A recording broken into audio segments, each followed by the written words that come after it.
बिस्मिल्लाहिर्रहमानिर्रहीम। लाखों करोड़ों दुरूदो सलाम मोहम्मद मुस्तफ़ा सल्लल्लाहु अलैहि वसल्लम और आले मोहम्मद पर। मैं हूँ उमर दराज गोंदल। आज की जो सबसे बड़ी खबर थी वो इस्लामाबाद हाई कोर्ट से थी और मैंने आपको बताया था कि जस्टिस सरफराज डोगर ने इस्लामाबाद हाई कोर्ट की फुल कोर्ट मीटिंग बुलाई हुई है और इस्लामाबाद हाई कोर्ट के दो जजेस, जिसमें जस्टिस सरदार एजाज इसहाक साहब हैं और जस्टिस बाबर सत्तार हैं, उन दोनों जजेस ने उनको खत लिखा है और जो कुछ इस्लामाबाद हाई कोर्ट के अंदर हो रहा है उससे मुतालिक उन्होंने बड़ी तफसील से बात की है। लेकिन अब इस इजलास के हवाले से जो इब्तदाई तौर पे खबरें हमारे पास आई हैं कि एक तो पहली खबर ये थी ना कि आया उसमें तमाम जजेस शरीक होते हैं या जजेस शरीक नहीं होते। तो उसमें इंपॉर्टेंट बात यह है कि आज फुल कोर्ट जो मीटिंग है वो हुई और उसके अंदर जो तमाम जजेस, इब्तदाई तौर पे खबर है कि तमाम जजेस उसमें शामिल हुए हैं। यानी जिस खदशे का इजहार किया जा रहा था कि जजेस बायकॉट कर देंगे, तो वो जजेस की जानिब से बायकॉट नहीं किया गया बल्कि वो इस इजलास में शरीक हुए हैं। अब आते हैं इस बात के ऊपर, चूंकि जजेस के बुनियादी सवालात ये थे कि इस एजेंडे के अंदर भी तरमीम की जाए और बाकी सारी बातें भी हैं, तो क्या ये कोई लंबी मीटिंग चली है, क्या इसमें कोई बहस मुबाहिसा हुआ है। तो अब इस बारे में खबर ये है कि ये जो जजेस की फुल कोर्ट मीटिंग है वो तमाम जजेस के शरीक होने के बावजूद चंद मिनट ही चली है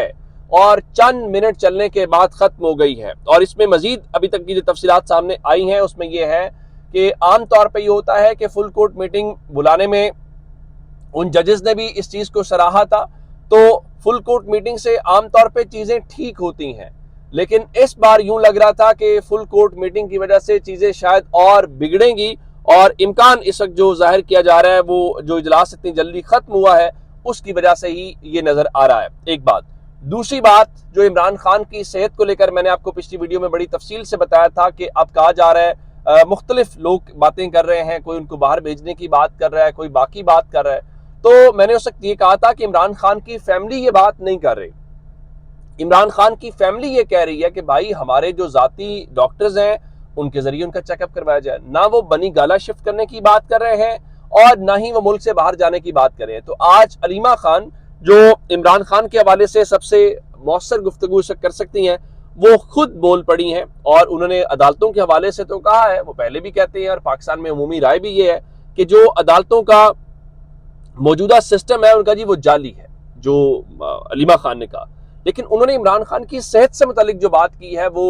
बहुत खदशात को भी जन्म दे रही है और मेरा ख्याल है कि इन्हें तहरीक इंसाफ को एक्सेस देनी चाहिए, उनके डॉक्टर्स को एक्सेस देनी चाहिए। उनका हमें शक पड़ रहा है कि क्यों इस बात की जल्दी कर रहे हैं कि किसी तरह यह साबित किया जाए कि इमरान खान बीमार है और उनको खुद ही कुछ हो गया है और उनके मुताबिक ये इमरान खान के हवाले से या पहले भी उनका गोलियां चलाने की ये वारदात भी कर चुके हैं। अब सवाल ये है, जब इमरान खान की फैमिली को भी इस बात का शक है कि ये क्यों अचानक से कहा जा रहा है, इतनी जल्दी में कहा जा रहा है कि इमरान खान बहुत बीमार हैं, तो और फिर ये खबरें चलवाई जा रही हैं कि जी इमरान खान को मेडिकल ग्राउंड्स के ऊपर जो है वो बनी गाला शिफ्ट किया जा सकता है। तो उसके पीछे मकसद क्या है, वो चीज मेरा ख्याल है सामने आना बहुत जरूरी है। अदरवाइज इस गवर्नमेंट के हवाले से या बाकी लोगों के हवाले से शुकूक व शुबहात होंगे। नंबर 3 के ऊपर खबर यह है, अलीमा खान के बेटे जो शारेस खान है उनकी जमानत की दरखास्त के ऊपर आज समाअत हुई और जो वकील है उन्होंने बताया कि वो एक इंटरनेशनल एथलीट हैं, वो पाकिस्तान की नुमाइंदगी करते हैं, तो उनका इन वाक़यात से क्या लेना देना है। तो अदालत ने जनाब उनके उस 9 मई के केस में जिनको गिरफ्तार किया हुआ है, तो उसमें उनका जो रिमांड अब चूंकि जुडिशल था तो जिसकी बुनियाद के ऊपर जमानत हुई, तो जमानत की इस दरखास्त के ऊपर जो फैसला है वो महफूज कर लिया गया है, लेकिन अभी तक वो फैसला सुनाया नहीं गया। तो आया वो फैसला क्या आता है, क्या सजा होती है, जमानत होती है नहीं होती, मेरे ख्याल से चीज अपने तौर पे आज खुलकर सामने आ जाएगी। अच्छा, उससे हट के जी एक बात और है, गंडापुर साहब ने जो कहा था कि वो इस चीज के हक में है कि कालाबाग डैम बनना चाहिए, उन्होंने फिर सदारती निज़ाम की बातें भी की और चूंकि कहा गया जी सदारती निज़ाम होगा तो इमरान खान जो है वो एक लिहाज से अकेले सिस्टम में जीत कर आ जाएंगे। तो इस बारे में जो अहम खबरें हैं वो क्या है, उसमें खबरें ये हैं कि आज जो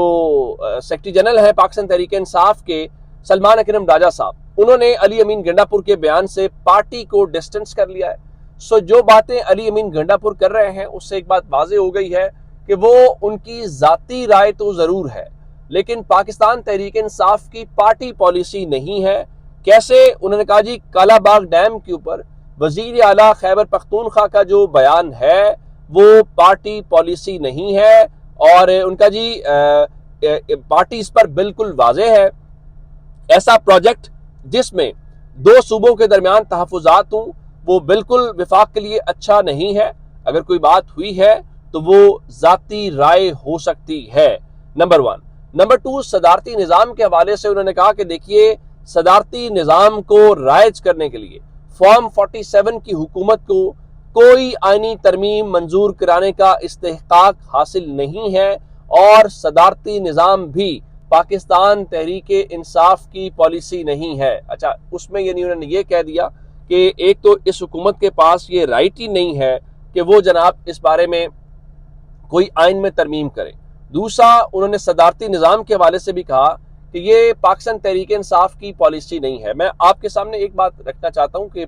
پوزیشنز بھی چینج ہوتی رہتی ہیں یا لوگ جو ہیں وہ بات چیت بھی کرتے رہتے ہیں، تو اس میں کیا ہے؟ اس میں ایک بات ہے کہ پاکستان کے اندر ایک عام تاثر یہ ہے کہ اسٹیبلشمنٹ جو ہے وہ صدارتی نظام کے حوالے سے انٹرسٹڈ رہتی ہے، اور اس کی مثال وہ جنرل ایوب کے دور میں کر بھی چکے ہیں۔ لیکن پاکستان کے لیے صدارتی نظام، آپ یہ کہہ سکتے ہیں کہ ہاں صدارتی نظام ہو تو عمران خان جیت کر آ جائیں گے، یہ بات درست ہے، لیکن مسئلہ یہ ہے کہ جب صدارتی نظام کا پاکستان کو کوئی فائدہ نہیں ہوا، اس کا الٹا نقصان ہوا۔ وجہ کیا ہے کہ جب آپ صدارتی نظام میں جائیں گے تو پھر پنجاب جو ہے وہ مکمل طور پہ ڈومینیٹ کرے گا، آپ پنجاب جیت جائیں گے، باقی 3 صوبوں سے کوئی ہار بھی جائے تو آپ کو کوئی فرق نہیں پڑے گا۔ تو بہت ساری اس کے اوپر ڈائنامکس کے اوپر بات ہو سکتی ہے، پھر آپ صوبوں کے پاس جو اختیارات ہیں، جو گورنمنٹس ہیں، وہ ختم ہو جائیں گی، پھر ایٹ دی اینڈ صرف اور صرف جو ہے وہ صدر کے پاس اختیار ہوگا، تو کیا پاکستان اس کو کر سکتا ہے کہ نہیں کر سکتا؟